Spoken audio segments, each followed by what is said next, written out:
Assalamualaikum warahmatullahi wabarakatuh. Halo mahasiswa, mahasiswi STI Surakarta dimanapun teman-teman semua berada. Kembali lagi ketemu kita di mata kuliah Advance ya teman-teman semua, Advance Accounting. Nah, di Advance Accounting ini nanti ya, terutama di sesi yang pertama ini kita akan membahas ya beberapa materi ya, beberapa hal yang mana hal tersebut ya kita akan sepakati bersama selama 1 semester ke depan ya, jalannya perkuliahan nanti bagaimana. Nah, nanti kita akan bahas di sesi yang pertama ini. Nah, tampak di layar bahwa ya kita juga akan membahas nanti yaitu akuntansi perusahaan dagang. Oke, kita masuk dulu ya teman-teman. Di Advance ya accounting ini teman-teman nanti akan ya kita bawa ya ke dalam penyelesaian suatu kasus ya, di mana kasus nanti ada secara berkelompok. Nah, kasusnya apa Bu ya? Kasusnya adalah teman-teman nanti membuat jurnal ya, menjurnal lalu nanti memposting sampai dengan membuat laporan keuangan ya di perusahaan apa teruntuk nanti perusahaannya adalah fashion. Nah, secara berkelompok kah atau individu Bu? Pasti kelompok ya. Nah, nanti ya itulah kenapa teman-teman nanti silahkan ya di sesi pertama membuat kelompok ya. Nah, sehingga kelompok nanti ya akan mensupport ya project teman-teman semua.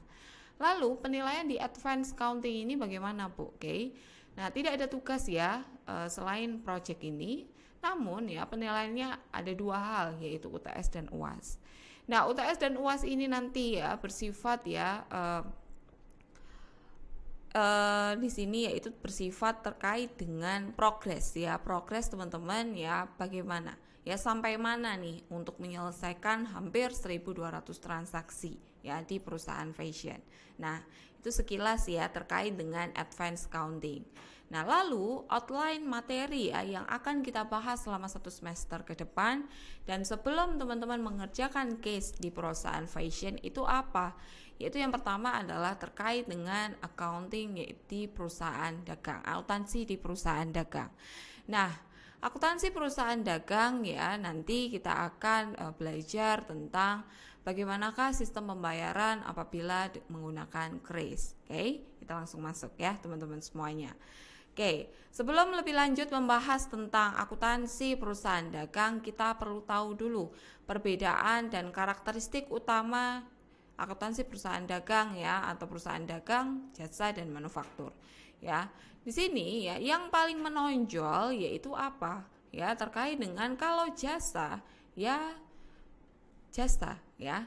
Nah, jasa pelayanan seperti itu. Kalau dagang itu apa teman-teman? Ya, yaitu ada produk yang dijual belikan ya, yang dibeli ya. Kalau manufaktur adanya perubahan dari raw material ya atau bahan baku menjadi produk jadi yang siap untuk dipasarkan atau dijual.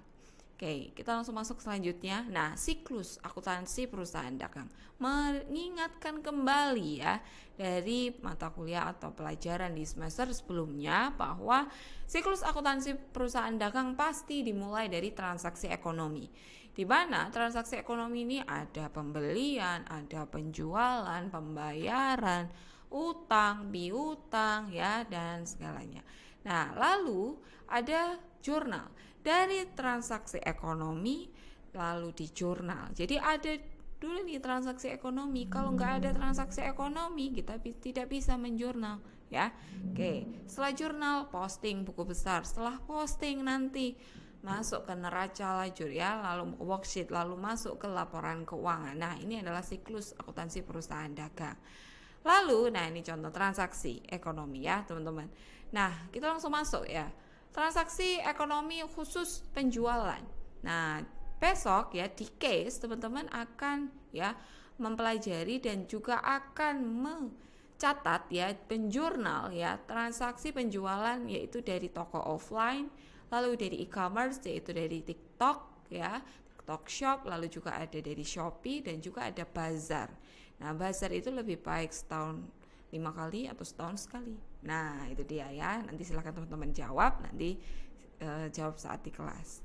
Lalu metode pembayaran. Nah, ini dia yang berbeda dari sebelum-sebelumnya. Kalau sebelumnya metode pembayaran pakai apa? Kas ya. Nah, ini kita langsung masuk nih ke dunia lapangan ya. Kalau teman-teman jajan ya ke salah satu supermarket itu pakai apa? QRIS atau juga pakai cash ya, atau juga bisa pakai debit atau pakai e-wallet atau juga bisa pakai transfer bank. Nah, ini contoh-contoh dari metode pembayaran ya, teman-teman. Nah, di metode pembayaran ini nanti akan beragam ya kasusnya.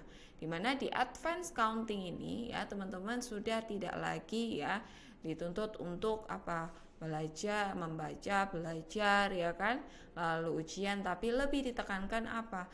Mengerjakan kasus di lapangan. Realnya itu seperti apa ya? Nah, namun ya nanti dalam prosesnya teman-teman tidak sendiri ya. Jadi jangan khawatir, nanti akan ada pendampingan langsung ya dari para dosen-dosen akuntansi. Ya, sekian dulu untuk seksi pengantar kali ini teman-teman. Apabila ada pertanyaan, silakan boleh disampaikan melalui WhatsApp atau bisa juga WA group atau bisa juga di kelas ya. Oke, sekian dulu. Wassalamualaikum warahmatullahi wabarakatuh.